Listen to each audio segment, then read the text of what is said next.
ఇంత ప్రివలెంట్గా ఉంది కదా డయాబెటీస్ కూడా, సో దానికి ఎలాంటి కేర్ మీరు అందిస్తారు? Basically India is the capital of diabetes. ప్రతి ఇంట్లో ఒక డయాబెటిక్ పేషెంట్ లేని ఇల్లు లేదు. జీవితాంతం మందులు వాడాల్సిందే అంటారు. ఆ మందులు వాడటం వల్ల వచ్చే సైడ్ ఎఫెక్ట్లు ఏంటి? ఫస్ట్ రెటీనా మీద ఎఫెక్ట్ పడుతుంది, దెన్ హార్ట్ మీద ఎఫెక్ట్ పడుతుంది, దెన్ కిడ్నీ మీద పడుతుంది.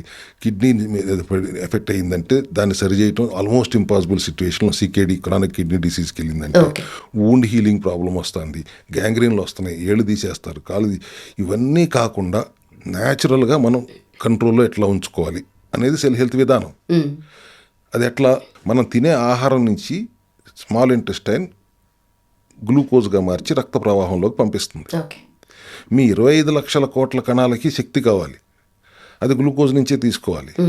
సో గ్లూకోజ్ని వాటంతటా అవి తీసుకోలేవు. సో ప్యాంక్రియాస్లోని బీటా సెల్స్ ఇన్సులిన్ అనే మదర్ ఫ్యాట్ని తయారు చేస్తుంది. ఆ ఇన్సులిన్ వచ్చి రక్తంలో ఉన్న గ్లూకోజ్ని సెల్స్ అన్నిటిలో నింపుతుంది. మీ సెల్స్ అన్ని నిండిపోయినాయి గ్లూకోజ్తో, ఇంకా రక్తంలో గ్లూకోజ్ మిగిలి ఉంది. అప్పుడు లివర్ని డైరెక్ట్ చేస్తే లివర్ దాన్ని ట్రైగ్లిజరైడ్స్ కింద మార్చి, ఫ్యాట్ కింద మార్చి మన శరీరంలో ఉన్న ఎడిపోస్ టిష్యూస్ అంటాం, ఫ్యాట్ సెల్స్, వాటన్నిటిలో నింపుతుంది.